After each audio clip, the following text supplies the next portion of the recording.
Hi everybody, this is Joseph Sharon and I'm back again with another book review. I just recently read Kim Edwards' Lake of Dreams, and I had never encountered Miss Edwards' work, so this was actually a treat for me because I've always been compelled by lake houses, and I know of a lake house myself that I go to from time to time that my aunt owns. I wasn't able to go this year, but it's one of my absolute favorite places. And of course, I will be going to a retreat this weekend, and there's a lake at my friend's retreat as well. So it's just some place that's so calm and serene and just resplendent and beautiful. And there is something very healing about water. And in this case, the main character has a revelation on one of her ancestors that she really didn't know that much about. So it's intrigue and mystery, as well as slice of life with her in Japan, and then the compelling of the quest to discover identity. And I think all of us can relate to that. And there was one part in here that really struck home for me concerning grief and just letting circumstances get the better of you, which was something that unfortunately I almost fell victim to today, and fortunately I didn't. It was just the Lord God's way of letting me know, hey, you have to stop this. You can't fall into that old pattern of just feeling stuck, because first of all, you're not. Second of all, the journey of 1,000 miles begins with a single step, and you know what you're going to set out to do you've never done before. So it was a reminder of that, and just the simple pause for me to reflect on the fact of the matter that I need to simply let things be. Plant the seed, water it, wait for it to grow. It's all about patience. And I'm at a point in my life where I have been patient about a lot of things, but I was wondering why certain things weren't happening the way I'd like for them to happen. And I've come to accept those things, and I know that matters still can change. So I haven't given up hope on a lot of the dreams that I have. But this was very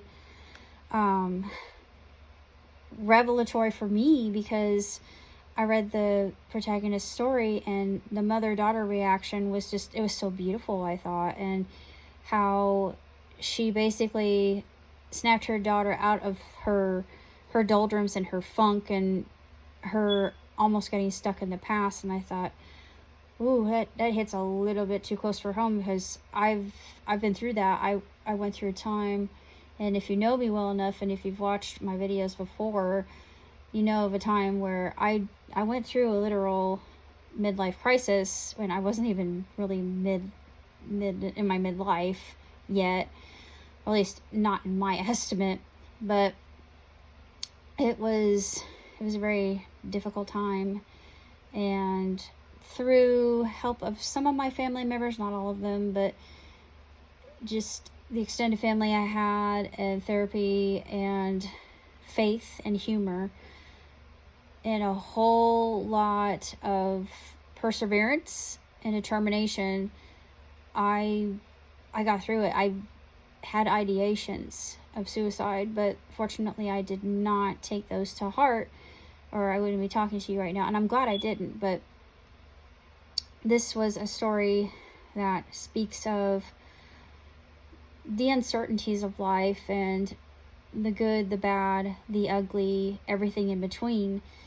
And it actually has a very happy ending, and I love the fact that there were certain things that just weren't supposed to be known about this mystery family member or relative. And it reminds me a little bit about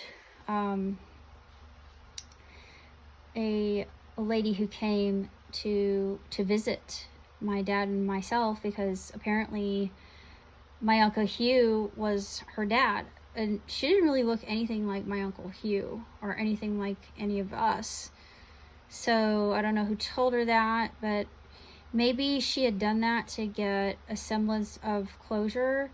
And I don't know if she's watching this right now, but if you found out, if you are, feel free to reach out, because I'm still here. Family's still around, and they're mostly in North Carolina and Georgia and South Carolina, and probably in Florida too, but most of us are Southern, and we've got our rebel pride. But I have a little bit of that. I have a little bit of that rebel in me, and I'm unabashedly so, but I don't really proclaim it too much because of a lot of the stereotype that's surrounding it. But if you're watching this, if you are indeed part of my dad's side of the family, like I said, you are more than welcome in my clan, because the more the merrier, I always say. But this is a really good book, and it was very touching, and then the whole mother and daughter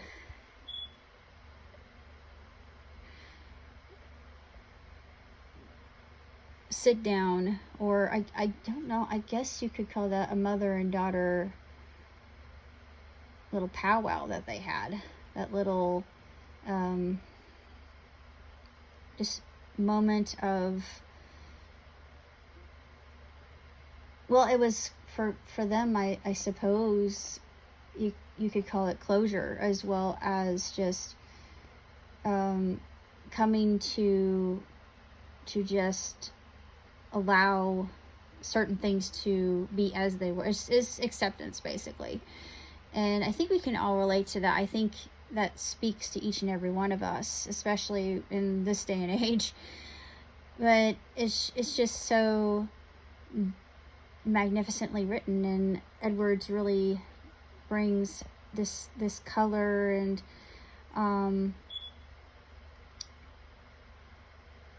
taste and touch, and she writes in such a way that you feel like you're there, and it just really drew me in, and I couldn't put it down. I thought, you write like a poet, and her language is just absolutely spellbind. I was literally transfixed. So I am super glad that I picked this up, and it's gonna go in my library because I liked it that much. It was just something I picked up from the little library just because I thought, oh, this looks interesting, because the title was what drew me in. I had no idea what this book was going to be about. Boy, was I surprised, and it was a nice little treat. So that's basically all I have to say. And this Friday I will be featuring the final first Friday of the year. I will not be taking any pictures or photos of the retreat, because that's all private, but that's where I'm going to be, so I will be savoring that and getting some much needed R&R, but beyond that, I think things are really starting to come together. So until next time, live long and prosper. John Susie.